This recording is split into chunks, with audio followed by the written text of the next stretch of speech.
Por que que o religioso, Caio, quando ele não é hipócrita, ele é inseguro? Então não é hipócrita? Não, ele é inseguro, tanto faz. Tanto faz. O religioso, ele frequentemente é agressivo, fazendo assertivas, carregadas de uma agressividade que pretende passar por convicção.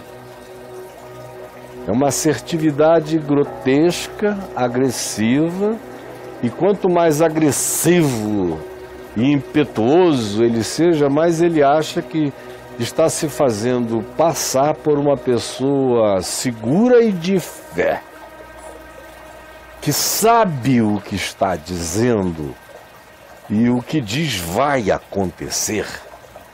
Sim. Então, você encontra para todo lado assim, frequentemente os sinceros, que não são os hipócritas, carregam essa assertividade que quanto mais veemente seja, mais oculta a própria insegurança e medo de negação que o indivíduo tem.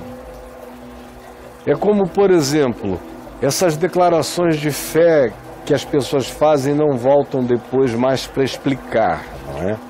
Do tipo, o Senhor me disse que eu, em 2019, vou receber dele isto, isto e aquilo, e vocês verão, porque esta é a palavra de Deus para mim. Aí eu fico dizendo isso aqui 2, 3 meses, e no ano que vem eu continuo afirmando, aí o ano termina e não acontece nada, eu mudo o ano e não toco mais no assunto, e continuo afirmando com a mesma capacidade assertiva e de poder de asseveração e de veemência e de ousadia já uma outra situação.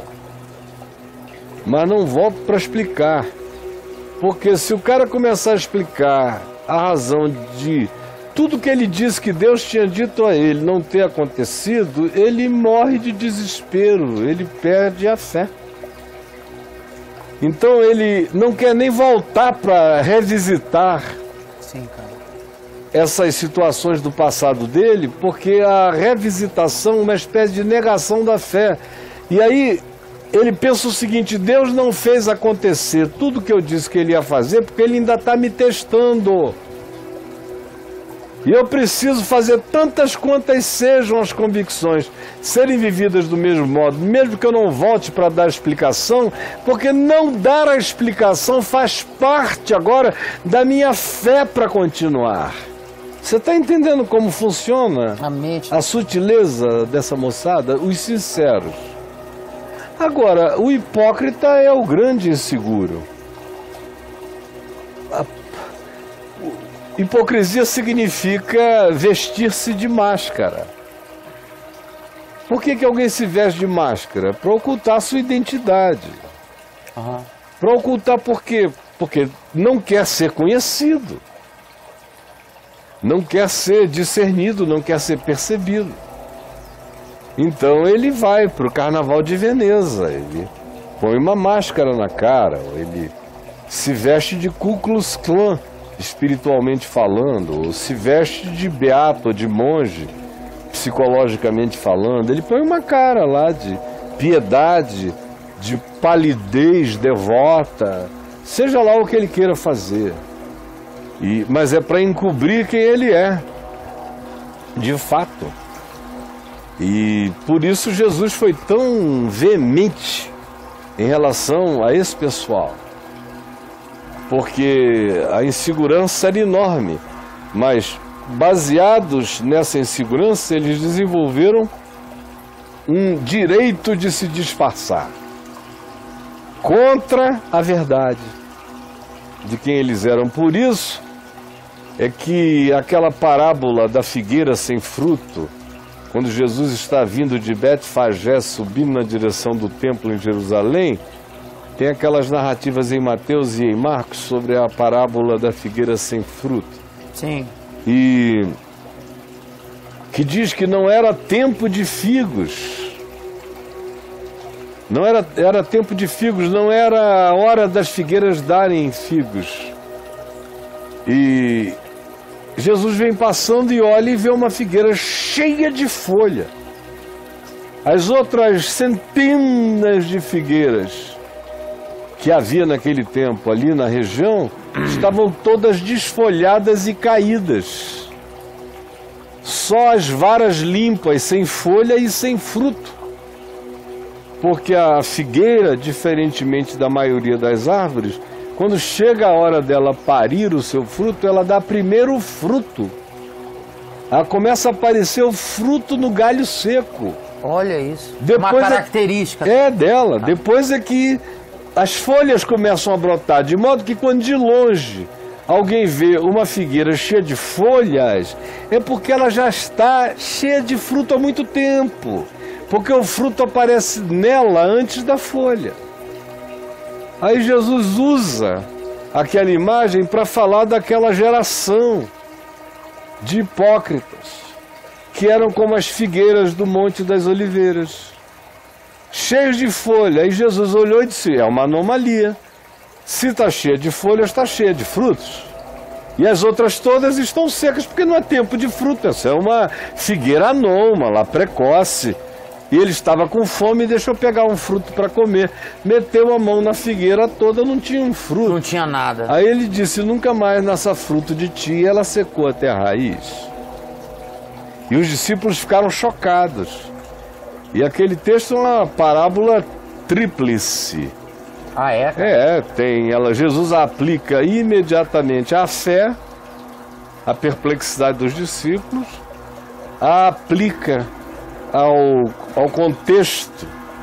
Quer dizer, você na viagem do texto, passando por ali, seguindo do contexto, ele entra no monte e entra no templo, e toda a conversa dele no templo é com gente que só apresenta folha de religião, folhagem, sem nenhum fruto, e ele vai batendo, vai batendo, vai batendo, vai batendo. E a terceira coisa em si é sobre o fenômeno botânico em si mesmo, daquela figueira anômala naquela época do ano. E ela é uma metáfora tão rica. Mas respondendo a sua pergunta, o que veste a máscara é inseguro também. E o que não veste a máscara é frequentemente muito inseguro, porque mesmo que ele seja aquele sincero que tenta se defender com fé cega, para não ter que lidar com as coisas reais da vida, também tem aquele outro grupo que é inseguro porque não dá para ser seguro num ambiente onde você amanhece salvo e pode dormir perdido. O cara não tem nem segurança de perdão de Deus eterno para a vida dele. Como é que um crente pode ser seguro? Se dependendo do filme que ele vir, se tiver muita eroticidade no filme, ele perdeu a salvação. Naquele momento ali. Ou se ele ficar um ano sem dar o dízimo, Deus se irou com ele profundamente e vai amaldiçoá-lo de verdade.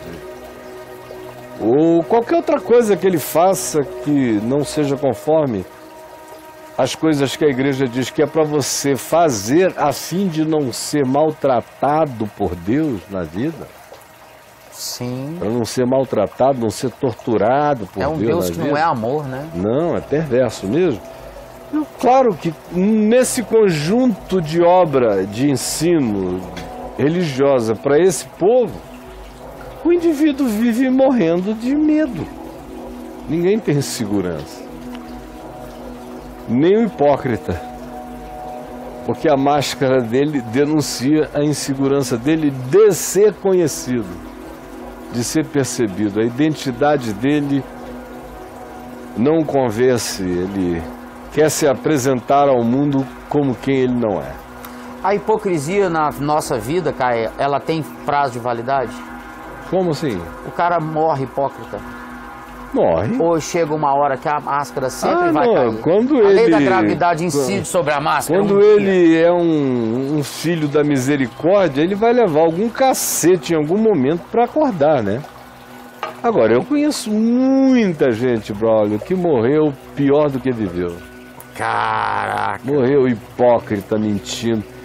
Eu vi alguns que nos estertores começaram a entrar em desespero com medo do inferno. Mas alguns não, muitos. Sim. Especialmente pastores. Tá.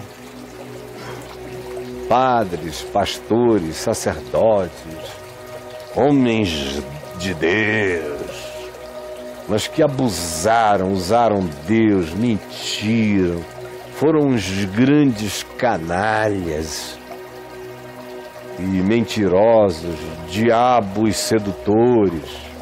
Sim. E que embranqueceram a cabeça sem converterem-se. Foi nos estertores da morte que bateu aquele pânico do inferno no coração. Pelo amor. Eu atendi alguns pastores, alguns não tão conhecidos, outros bem conhecidos. E também acompanhei a história de alguns outros, não de perto, que foram até o fim na sua maldade. Que é isso? Amaldiçoando o mundo antes de morrer.